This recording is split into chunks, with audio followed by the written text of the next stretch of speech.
رمضان المبارک کے 3 عشرے، پہلا عشرہ پتہ ہی نہیں چلا ہم سے رخصت ہو گیا، اور دوسرا عشرہ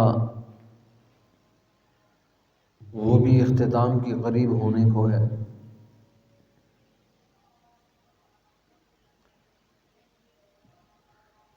اللہ نے یہ ایسی برکت و رحمتوں والا مہینہ اس امت کو عطا فرمایا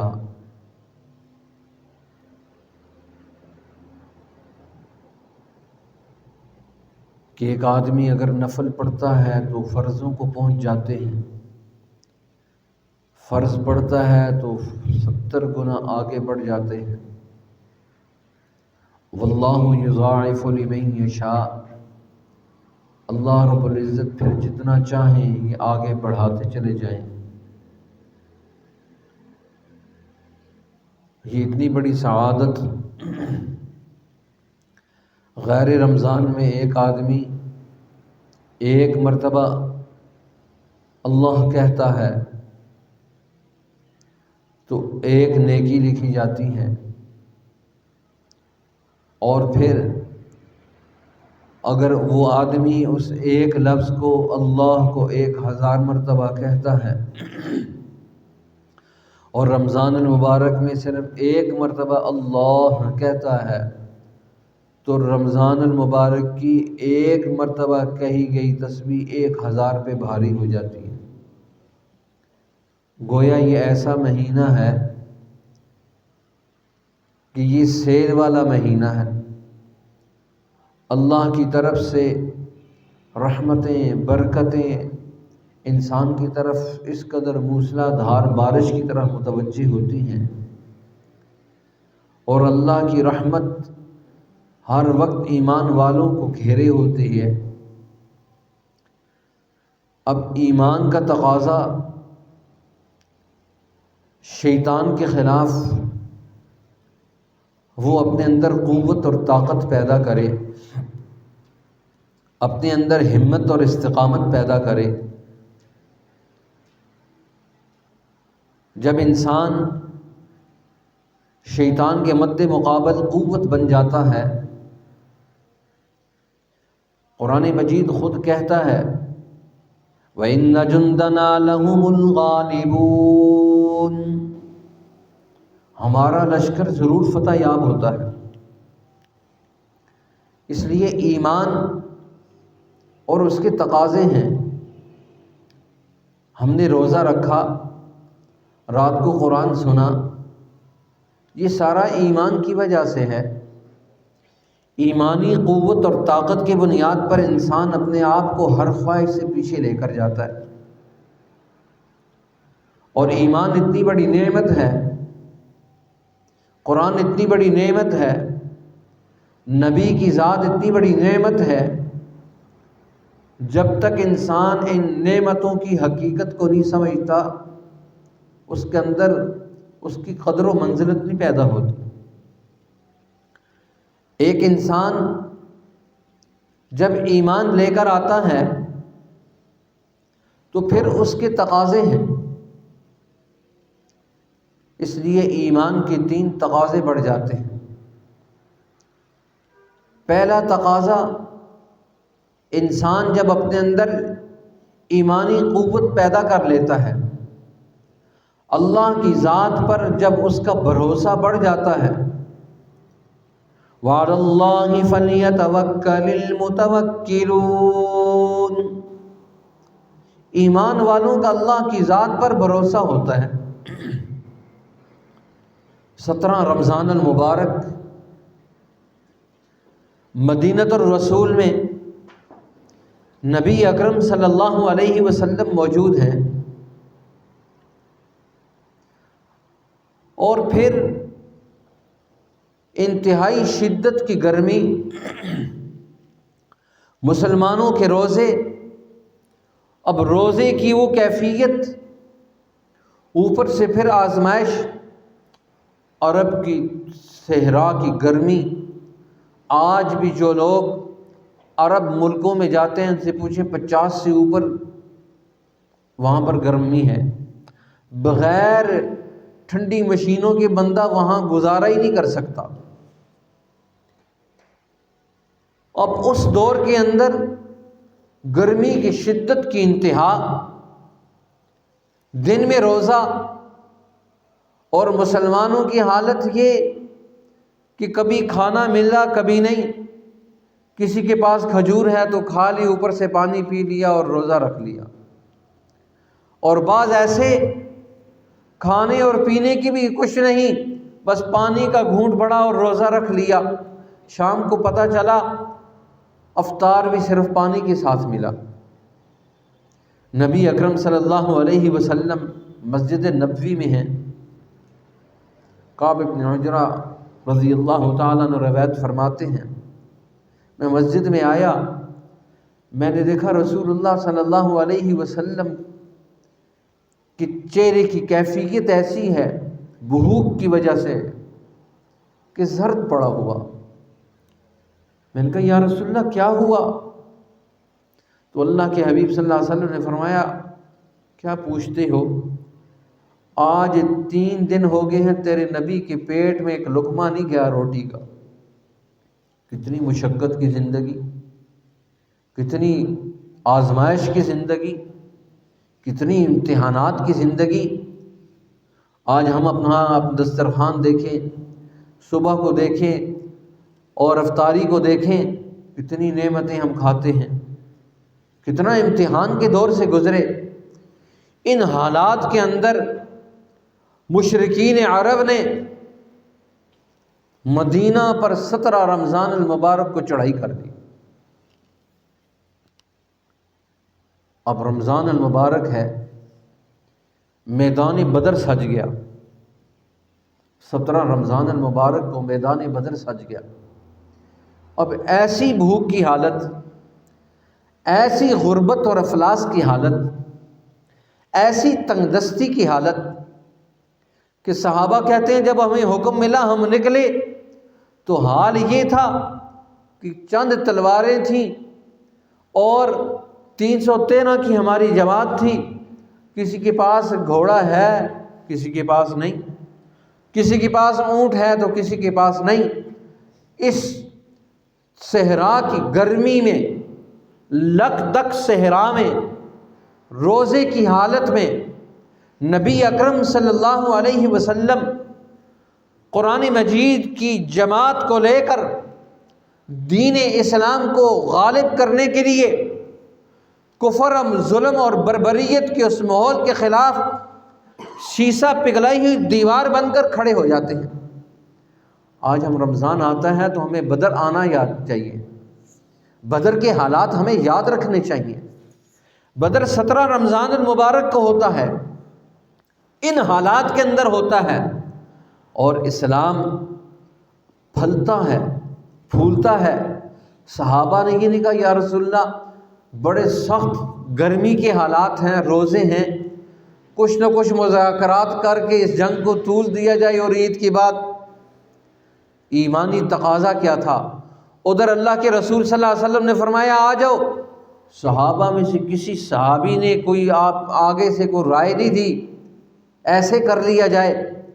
جب قرآن کا تقاضا آ جائے، اللہ کی طرف سے تقاضا آ جائے، اذن للذین یقاتلون بانہم ظلموا، ایمان والو آج تمہیں اجازت دی جاتی ہے، جنہوں نے تمہارے اوپر ظلم کے پہاڑ توڑے، جنہوں نے سمیہ کو 2 لخت کیا، جنہوں نے بلال کے اوپر ظلم اور بربریت کے پہاڑ توڑ دیے، جنہوں نے فسطائیت کو عام کر دیا، جنہوں نے دنیا کے اندر فساد اور بربریت کو پیدا کر دیا، اذن للذین یقاتلون بانہم ظلموا، آج تمہیں اجازت دی جاتی ہے، آج تم تلوار اٹھاؤ۔ مکہ کے اندر اللہ نے فرمایا کفوا ایدیکم، اپنے ہاتھ کو روک کے رکھو، ظلم ہے، بربریت ہے۔ عمار اور یاسر کے پاس رسول اللہ گزرتے ہیں اور فرماتے ہیں یا آل یاسر اصبروا، اے یاسر کے گھر والوں صبر کرو، صبر کرو، ایک دور آئے گا اللہ تمہیں اجازت دے گا، آج 17 رمضان المبارک کو بدر کے میدان میں اللہ نے فرمایا اذن للذین یقاتلون بانہم ظلموا، جن لوگوں نے تمہارے اوپر ظلم کیا آج میدان میں آ جاؤ۔ اور صحابہ کیسے میدان میں آئے؟ کانہم بنیان مرصوص، ویسے تھے گویا سیسا پگھلائی ہوئی دیوار ہے۔ اور پھر صحابہ جب کھڑے ہوئے اللہ کے حبیب صلی اللہ علیہ وسلم دعا فرماتے ہیں۔ سیدنا صدیق اکبر آپ کی دائیں طرف ہیں، سیدنا عمر فاروق بائیں طرف ہیں، اللہ کے حبیب صلی اللہ علیہ وسلم روزے کی حالت میں ہیں، ہونٹ خشک ہیں، ہونٹ خشک ہیں، پانی موجود ہے لیکن پینے کی اجازت نہیں۔ ان حالات کے اندر انہوں نے دین کے نظام کو غالب کیا، قرآن کے نظام کو غالب کیا۔ اور قرآن کا نظام تو آیا ہی اس لیے ہے، رسول تو دنیا میں آیا ہی اس لیے ہے۔ وَالَّذِي أَرْسَلَ رَسُولَهُ بِالْهُدَى وَدِينِ الْحَقِّ لِيُظْهِرَهُ عَلَى الدِّينِ كُلِّهِ وَلَوْ كَرِهَ الْمُشْرِكُونَ۔ اللہ نے اپنے رسول کو دین حق دے کر بھیجا، اور کیوں دے کر بھیجا؟ اس لیے لِيُظْهِرَهُ عَلَى الدِّينِ كُلِّهِ، یہ دین سارے دینوں پر غالب ہونے کے لیے آیا ہے۔ محمد الرسول اللہ کا نظام سارے نظاموں پر غالب ہونے کے لیے آیا ہے۔ یہ کسریٰ کے نظام کو نہیں چلنے دے گا، یہ قیصر کے نظام کو نہیں چلنے دے گا، یہ ابو لہب، عتبہ اور شیبہ کے نظام کو نہیں چلنے دے گا۔ آج محمد الرسول اللہ کا نظام دنیا میں چلے گا۔ اور اللہ کے حبیب صلی اللہ علیہ وسلم نے صرف فلسفہ نہیں دیا، تھیوری نہیں دی، جماعت بنائی، جماعت بنا کر بدر کے اندر اترے، اور پھر آپ دعا کر رہے ہیں، اللہ اکبر، دعا کیا کی، عجیب دعا کی۔ اللہ کے حبیب صلی اللہ علیہ وسلم کی کندھوں پر رحمت والی چادر ہے، دائیں طرف ابو بکر ہیں، بائیں طرف عمر ہیں، اور اللہ کے حبیب صلی اللہ علیہ وسلم کیوں دعا کے لیے ہاتھ اٹھائے، اور دعا کے لیے ہاتھ اٹھائے، آنکھوں سے آنسو جاری ہیں۔ دعا کیا کر رہے ہیں؟ اے اللہ، میرے میں جتنی قوت تھی، جتنی طاقت تھی، جتنا آپ نے مجھے علم اور حلم اور بربریت عطا فرمائی، میں نے ایک ایک صحابی پر محنت کی، یہ مٹھی پر جماعت میں نے میدان بدر میں اتار دی۔ ادھر 1000 کا لشکر ہے، جن کے پاس تلواریں ہیں، نیزے ہیں، جن کے پاس اونٹ ہیں، جن کے پاس گھوڑے ہیں، جن کے پاس زریں ہیں، جن کے پاس ساری دنیا کی آلات ہیں، آلات حرب سارے ان کے پاس ہیں۔ اور اللہ یہ مٹھی پر جماعت، کسی کے پاؤں میں جوتا ہے تو نہیں، کسی کے کپڑے پورے ہیں تو کسی کے آدھے ہیں، کسی کے پاس تلوار ہے تو کسی کے پاس نہیں ہے، کسی کے پاس نیزہ ہے تو اس کا دستہ ہلا ہوا، تلوار ہے تو دستہ ہلا ہوا۔ اس حال کے اندر میں نے 313 کی یہ جماعت تیرے سامنے پیش کر دی۔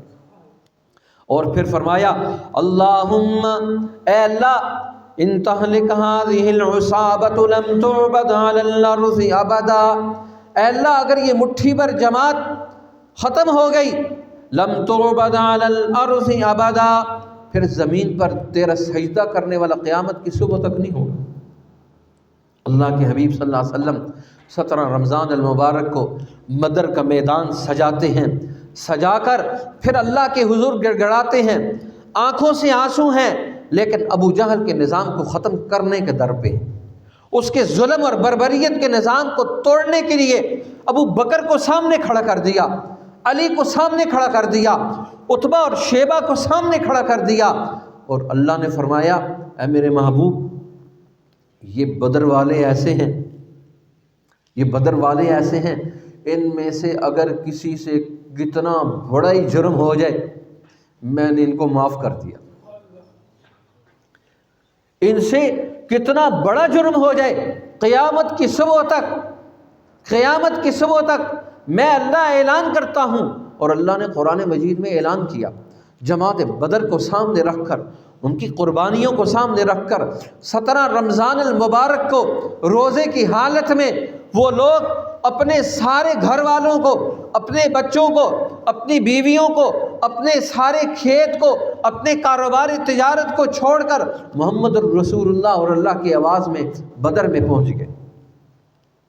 وَلَقَدْ عَفَا اللَّهُ عَنْكُمْ وَعَنْهُمْ، اللہ فرماتا ہے میں نے ان کے پہلے پچھلے اگلے سب گناہ معاف کر دیے۔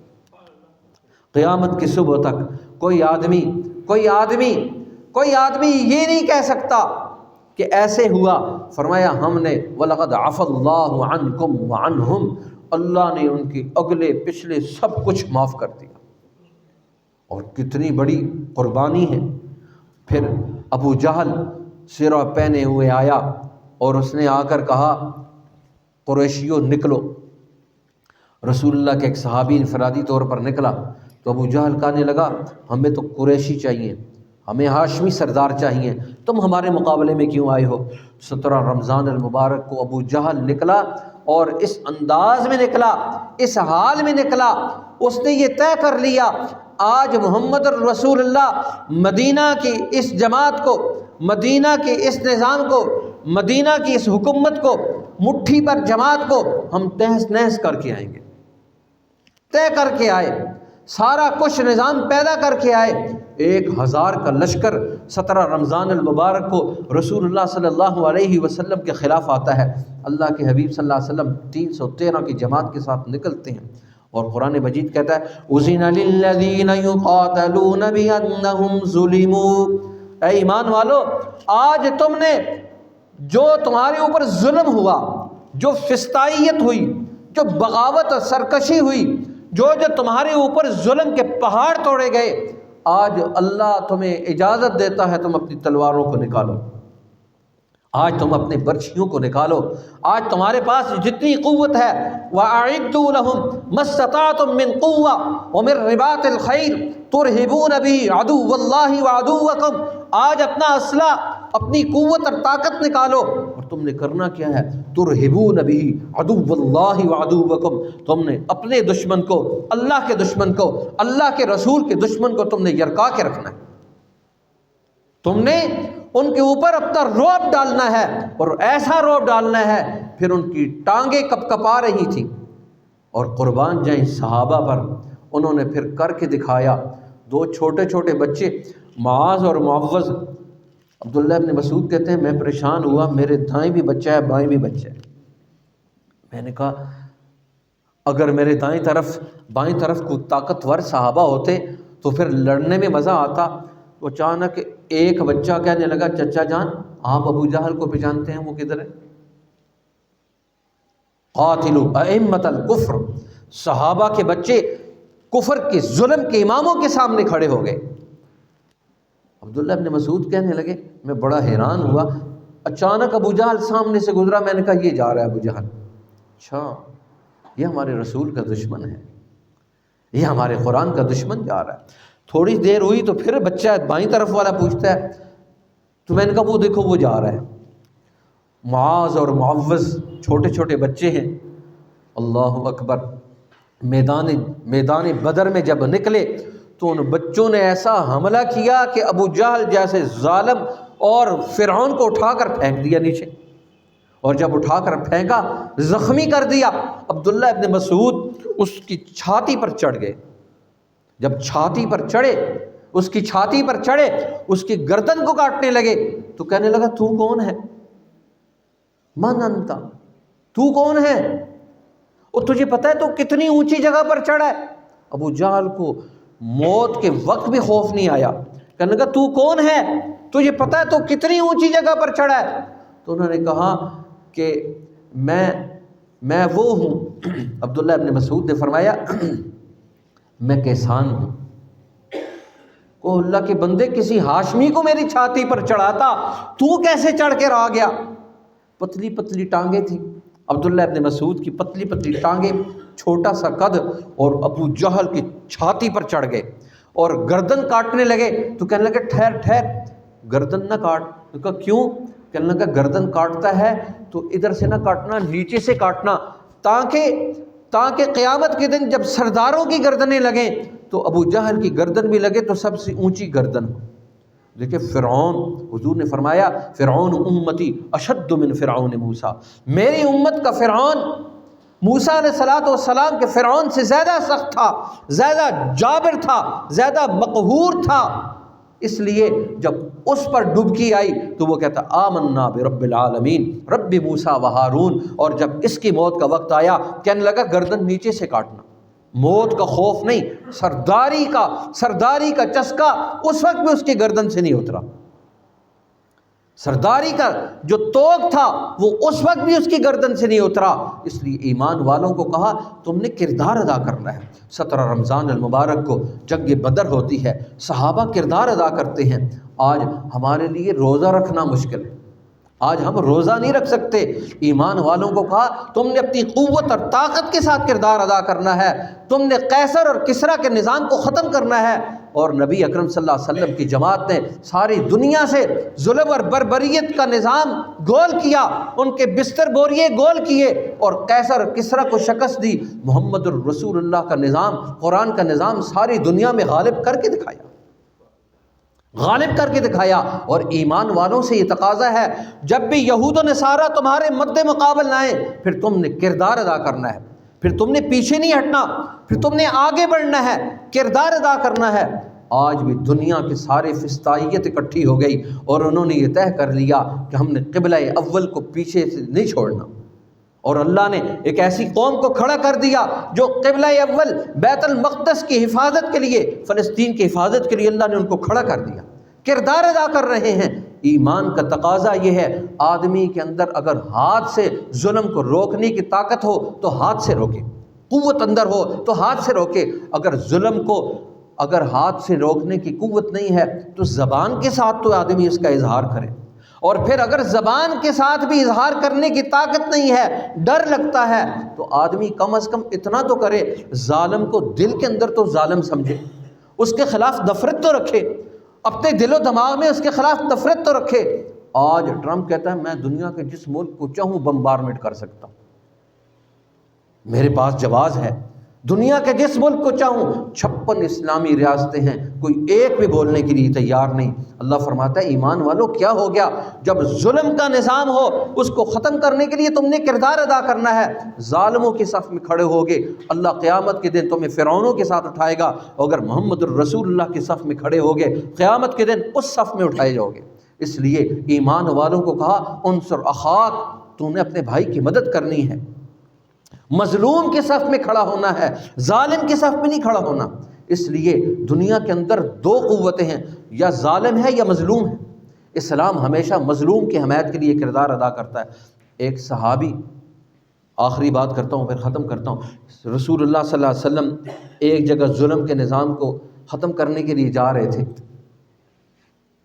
تو ایک آدمی، ایک عرب ملا، مسلمان نہیں تھا، کہنے لگا محمد صلی اللہ علیہ وسلم ادھر جا رہے ہو، ان لوگوں کے پاس تو حال یہ ہے کہ کچھ بھی نہیں ہے، نہ عورتیں ہیں، نہ مال ہے، نہ باغات ہے، نہ اسباب ہیں، نہ مال ہے، وہاں کیوں جاتے ہو؟ اس طرف جو فلاں علاقہ ہے، فلاں قبیلہ ہے، فلاں لوگ ہیں، ان کے پاس مال بھی ہے، اسباب بھی ہے، باغات بھی ہیں، ان کے پاس دنیا کے مال و اسباب ہیں، ذخائر ہیں۔ اللہ کے حبیب صلی اللہ علیہ وسلم نے فرمایا وہ کافر تو ہیں لیکن عادل ہیں، اللہ نے مجھے ظلم کو ختم کرنے کے لیے بھیجا ہے، کفر کو ختم کرنے کے لیے نہیں بھیجا۔ اس لیے تو حضرت علی رضی اللہ تعالیٰ عنہ کی حدیث ہے، فرمایا الملک یبقى مع الکفر ولا یبقى مع الظلم، ملک، حکومت کفر کے ساتھ تو چل سکتی ہے، ظلم کے ساتھ نہیں چل سکتی۔ اگر دنیا کے اندر انسان اگر کافر ہے اس کا تعلق اللہ کے ساتھ ہے، لیکن جب ظالم ہوگا اسلام مسلمانوں کو یہ حکم ہے کہ تم ان کے خلاف کردار ادا کرو۔ اس لیے اللہ رب العزت نے انسان کو، ایمان والوں کو یہ قوت اور طاقت دی۔ 17 رمضان المبارک کو میدان بدر سجا اور اللہ کے حبیب صلی اللہ علیہ وسلم، ابو جہل اپنے چچا کے خلاف کھڑے ہو گئے۔ کیوں؟ وہ دنیا کے اندر ظالم تھا، ظلم کرتا تھا، دنیا کے اندر ناانصافی کرتا تھا۔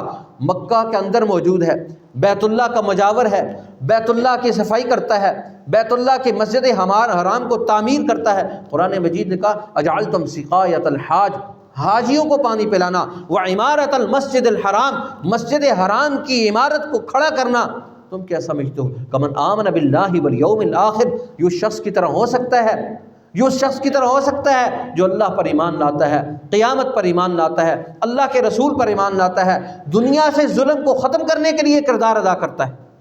تم مسجد حرام کو تعمیر کرتے ہو لیکن مسجد کے ساتھ حاجیوں کو پانی پلانے کے ساتھ ان کے اوپر ظلم کرتے ہو۔ اللہ کے حبیب صلی اللہ علیہ وسلم نے ابو جہل کے خلاف کھڑے ہو کے کردار ادا کیا، یہاں تک کہ 27 غزوات کیے، 44 کے قریب سریے کیے۔ غزوہ اس کو کہتے ہیں جس میں نبی بنفس نفیس امیر لشکر بن کے جاتا ہے، اور سریہ اس کو کہتے ہیں جس میں اللہ کے حبیب صلی اللہ علیہ وسلم نے کسی صحابی کو امیر لشکر بنا کر بھیجا۔ 44 کے قریب آپ صلی اللہ علیہ وسلم نے سریے کیے، بعض روایات میں آتا ہے 85 کے قریب سریہ جات ہوئے، 27 کے قریب غزوات ہوئے۔ ہر سریہ، ہر غزوہ، ہر ظالم کے خلاف تھا، کسی مظلوم کے خلاف رسول اللہ نے تلوار نہیں اٹھائی۔ ظالم کے خلاف تلوار اٹھانے کا اللہ اور اس کے رسول کو حکم ہے، ایمان والوں کو حکم ہے۔ اس لیے ایمان کی 3 درجے ہیں، کم از کم آدمی اگر ہاتھ سے نہیں رو سکتا زبان سے روکے، زبان سے نہیں رو سکتا کم از کم دل کے اندر نہ نفرت رکھے۔ آج یہود اور نصارہ ساری قوتیں اور طاقتیں مظلوم انسانیت کے خلاف کھڑے ہو گئے، اور آج ایرانی قوم جو ایک سیسا پگھلائی ہوئی دیوار کی طرح کھڑی ہے، اللہ تعالیٰ ان کی نصرت اور مدد کرے۔ اللہ یہودیوں اور نصارہ کو تباہ و برباد کرے جو انسانیت کے خلاف کھڑے ہو گئے، مظلوم انسانیت کے خلاف کھڑے ہو گئے۔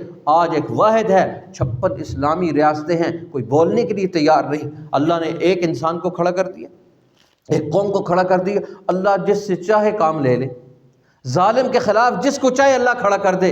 ذالک فضل اللہ یؤتیہ من یشاء، اللہ جس کو چاہے کھڑا کر دے۔ اللہ مجھے اور آپ کو ظالم کے خلاف کھڑا ہونے کی توفیق نصیب فرمائے، مظلوم کی حمایت میں کردار ادا کرنے کی توفیق نصیب فرمائے۔ وآخر دعوانا